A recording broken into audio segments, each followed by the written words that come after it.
பிரைஸ்லாம். எல்லாரும் எப்படி இருக்கீங்க? நல்லா இருக்கீங்களா? எல்லாரும் நல்லா இருப்பீங்கன்னு சொல்லி ஆண்டவருக்குள்ள விசுவாசிக்கிறேன். இது மாலை வேளையில எல்லாருக்கும் என் அன்பின் வாழ்த்துக்கள். குறிப்பா பிறந்த நாள், திருமண நாள் காணுகிற ஒவ்வொருவருக்கும் என் அன்பின் வாழ்த்துக்கள். இன்னைக்கு சிந்தித்து தியானிப்பதற்காக எடுத்துக்கொள்ளப்பட்ட வேத வாசி, நெடு நாட்களாக காத்திருந்த உனக்கு கர்த்தர் அற்புதம் செய்ய போகிறார். பெரியமானவர்களே, வாழ்க்கையில நிறைய நாள் ஏதோ ஒரு அற்புதத்துக்காக காத்துட்டு இருக்கீங்கல்ல.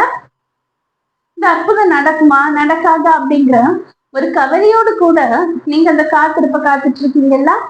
இன்னைக்கு ஆண்டவர் உங்களை பார்த்துதான் சொல்றாரு, நெடு நாட்களாக காத்திருந்த உனக்கு அற்புதம் நடக்க போகிறது.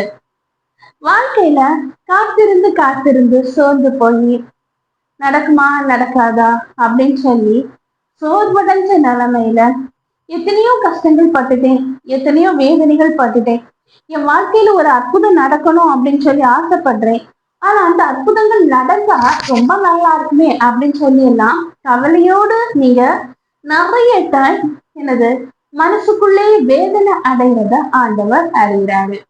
உங்க காத்திருக்கு வீண் போகாது. நீங்க ஆண்டவராகிய இயேசு கிறிஸ்துவான ஜீவனுள்ள தேவனை நோக்கி காத்திருக்கீங்க. அப்போ அந்த ஜீவனுள்ள தேவன் உங்க காத்திருப்ப விருதா போகவே வைக்க மாட்டாரு.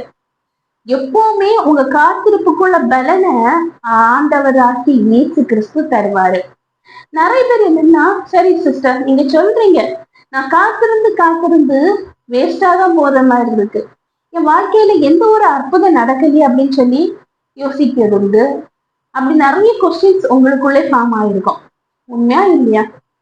இப்படி காத்திருந்து நெடு நாட்கள் ஆகியும் அந்த ஆசீர்வாதம் கிடைக்கல அப்படிங்கிறது பல காரணங்கள் இருக்கு. முதல்ல நம்ம காத்திருக்கிற காரியங்கள் ஆண்டவருக்கு சித்தமானதா அப்படின்னு சொல்லி என்னைக்காவது யோசிச்சிருக்கோமா? அது ஆண்டவருக்கு பிரியமான காரியமான்னு யோசிச்சிருக்கோமா? ஆண்டவற்றை இது சரிதானான்னு கேட்டுப்போமான்னு கொஞ்சம் உங்களை நீங்களே ஆராய்ச்சி பண்ணுங்க. உங்களுக்கு நீங்களே சிந்திச்சு பாருங்க. ஏன்னா ஆண்டவருக்கு பிரியமான காரியமா இருக்கணும். இன்னொன்னு, அது ஆண்டவருடைய சித்தமா இருக்கணும். ஆண்டவருக்கு சித்தம் இல்லாம எனக்கு ஆசைப்பட்டது எல்லாமே என் வாழ்க்கையில நடக்கணும் அப்படின்னு சொல்லி நினைச்சிட்டு நமக்கு இந்த ஒரு காரியத்தை எனக்கு இது நடக்கணும்னு நினைச்சிட்டு ஆண்டவர் சமூகத்துல போய் எப்படி எனக்கு இது வேணும் அப்படின்னு சொல்லி கேட்கும் போது அந்த காரியங்கள் உங்க வாழ்க்கையில நடக்கல அப்படின்னா ஆண்டவருக்கு சித்தம் இல்ல. பிரியமானவர்களே, ஆண்டவருடைய சித்தமான காரியங்களை கேளுங்க. ஆண்டவருக்கு முதலிடம் கொடுங்க. நிறைய பேர் என்னன்னா ஆசீர்வாதங்களுக்கு மட்டும்தான் ஆண்டவரை தேடி வர்றது உண்டு. அந்த ஆசீர்வாதத்துல ஆண்டவர் கொஞ்சம் பின்தங்கி போக வச்சாங்கன்னா ஆண்டவரை விட்டு பின்மாறி போறது. அப்படி இருக்கக்கூடாது. எந்த ஒரு சூழ்நிலையிலும் ஆண்டவரை பின்பற்றி செல்பவரா இருக்கணும். ஆண்டவர் ஒவ்வொன்றையும் கண்ணோக்கி பாப்பாரு. இங்க நினைக்கலாம் அதாவது ஆசீர்வாதத்தை மட்டும் பற்றி பேசணும்னா நல்லது அப்படின்னு யோசிப்பாங்க. அட் த சேம் டைம் பாவங்களை சொன்னா பிடிக்காது. நம்ம பரிசுத்த ஆவியானவர் பாவங்களை சுட்டி காண்பிப்பவர். சரியா? ஆண்டவருக்கு அதுதான் தெரியும். என்னுடைய மகன் பாவத்திலிருந்து வெளியே வரணும், இததான் விரும்புறாரு. நீங்க பாவத்துக்குள்ளே இருந்துட்டு எனக்கு ஆசீர்வாதம் வேணும் அப்படின்னு சொல்லி கேட்கும் போது ஆண்டவர் அந்த ஆசீர்வாதங்களை தர லேட் ஆக்குறாரு. எனக்கு மட்டும் ஏன்பா இந்த பிரச்சனை, எனக்கு மட்டும் ஏன்பா இந்த வேதனை, எனக்கு மட்டும் ஏன்பா இந்த அவமானம் எல்லாம் சொல்லி கெஞ்சுறோம், அழுறோம், புலம்புறோம். ஆனா எதுக்காக இது வந்தது அப்படின்னு சொல்லி கொஞ்சமாவது யோசிச்சிருக்கோமா? ஆண்டவருடைய பிள்ளைகளுக்கு ஒவ்வொரு காரியங்களும் ஆண்டவர் அனுமதிச்சாதான் வரும். அப்போ ஒரு காரியங்களை ஆண்டவர் அனுமதிச்சிருக்கிறாரு அப்படின்னா என்ன அர்த்தம்? ஆண்டவர் உங்களை வணிக தொடங்கிச்சாரு, உங்களை சரியான பாதையில நடத்த ஆரம்பிச்சுட்டாரு. ஒரு மெய்ப்பெண் இருக்கான். அந்த மெய்ப்பெண் பல ஆடுகளை கரெக்டா மந்தையில அழகான பாதையில நடத்தி செல்லணும்னு ஆசைப்படுறான். ஆனா அந்த ஆடுகளோ தனக்கு இஷ்டமான இடத்தை பார்த்துட்டு அந்த நேர் வழியில போகாம அங்கெங்கே ஓடும் போது அந்த மெய்ப்பெண் என்ன பண்ணுவான்? அந்த ஆடை அடிச்சு சரியான பாதையில நடந்துட்டு போவான். அடிக்கும் போது அந்த கால்ல ஏதோ நொடிஞ்சிச்சுன்னா அந்த காலை எடுத்து கட்டி காயங்களை கட்டி தன் தோல்ல போட்டு சுமந்து போவான். உண்மையா இல்லையா? அப்படி சாதாரண ஒரு ஆடு மேய்க்கிற அந்த மேய்ப்பனுக்கே இவ்வளவு இருக்கும்போது இந்த உலகத்தை உண்டாக்கி உங்களையும் என்னையும் படைச்சி அவருடைய பிள்ளையா மாத்தணும்னு சொல்லி ஆண்டவர் விரும்புறாருல்ல. அப்போ அவருடைய விருப்பத்துக்கு நம்ம கரெக்டான வழியில போறோமா? நம்ம தவறான வழியில போகும்போது நமக்கு என்னது? பல சிக்ஷைகள் உண்டு. தகப்பன் தன்னுடைய நேசிக்கிற பிள்ளைகளை தான் சிக்ஷிக்கிறாரு. அதே போலதான் நம்மளுடைய ஆண்டவர் நம்ம மீது அளவு கடந்த அன்பு வச்சிருக்கிறதுனால சில காலம் நம்மளை காத்திருக்கிற வைக்கிறாரு. ஆனா காத்திருப்பு வேஸ்டா போகாது. ஏன்னா அந்த காத்திருக்கிற காரியங்கள் நாட்கள் சென்றாலும் அது தரும்போது ஒர்த்தானதான் ஆண்டவர் என்ன செய்வாரு? நமக்கு திருப்பி தருவாரு. அதனாலதான் இந்த காத்திருப்பை அனுமதிச்சிருக்கிறாரு. இப்ப நம்ம பைபிள்ல ஏசாயா 40வது அதிகாரம் 31வது வசனத்தை எடுத்து நம்ம படிக்கும் போது, கர்த்தருக்கு காத்திருக்கிறவர்களோ புது பலன் அடைந்து கழுகை போல செட்டைகளை அடித்து எழும்புவார்கள். ஆமென், ஹல்லேலூயா. ஆண்டவராக இயேசு கிறிஸ்துக்கு காத்திருக்கிறவங்க புது பலன் அடைவாங்க. அவங்க கழுக போல செட்டைய அடிச்சு எழும்புவாங்க. கழுகனுடைய செட்டை எவ்வளவு வலுவா இருக்கும். அதே மாதிரிதான் ஆண்டவராகி இயேசு கிறிஸ்துக்கு காத்திருக்கிறவங்க புது பலன் அடைஞ்சு கழுகு எப்படி மேலே எழும்பி பறக்கிறதோ அதே போல உயரத்திலே எழும்புவார்கள் அப்படின்னு சொல்லி பைபிள் வசனம் சொல்லுது.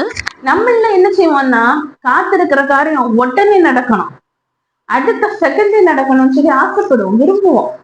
ஆனா அந்த காரியங்கள் நடக்கல அப்படின்னு உடனே நமக்குள்ள ஒரு புலம்பல் வருது. எத்தனை வருஷம் காத்திருக்கிறது, எத்தனை நாட்கள் நான் காத்திருக்கிறது, நடக்கவே மாட்டேங்குதே அப்படின்னு சொல்லி புலம்புவோம். அப்போ ஆண்டவர் எதுக்காக காத்திருக்கிற வைக்கிறாரு? என்கிட்ட என்ன குறை இருக்கு? நான் இதை பரிசுத்தப்படுத்தணுமே, அப்படின்னா தானே என் வாழ்க்கையில இந்த ஆசீர்வாதம் கிடைக்கும் அப்படின்னு சொல்லி ஒரு காலாவது நம்மளுடைய குறைகளை நம்ம யோசித்து பாக்குறோமா? இல்ல. நம்ம எதிர்பார்க்கிற காரியங்கள் உடனே கிடைக்கணும், அது உடனே வாய்க்கணும், உடனே நடக்கணும் அப்படின்னு தான் எதிர்பார்க்கிறோம்.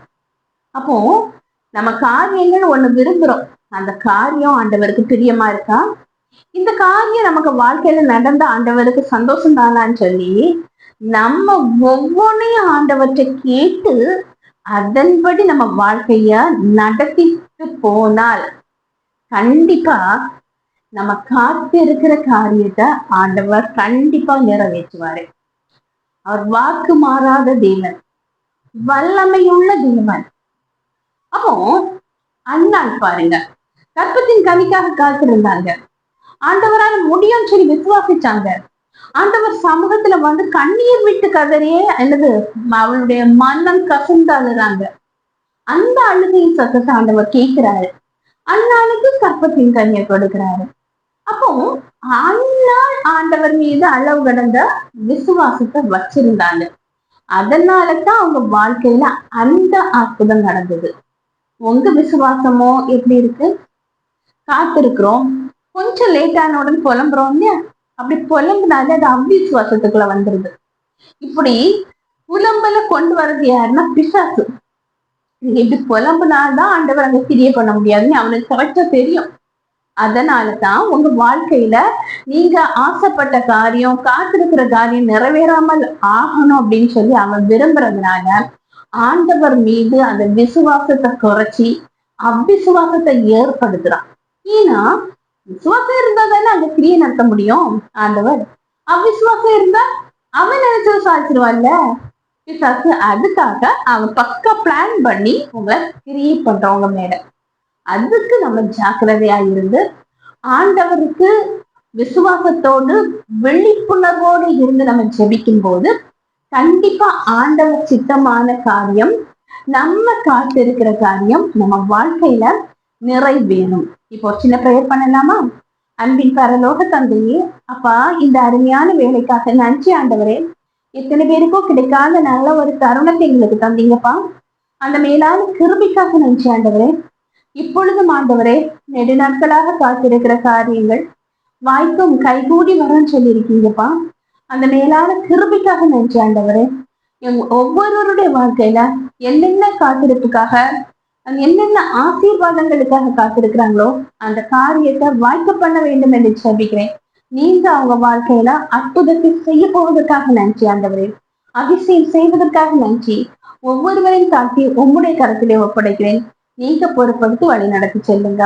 இப்போது இயேசுவின் மூலம் சுமங்கையிலும் அன்பில் இருந்து பரம தந்தையே, ஆமீன் ஆமீன்.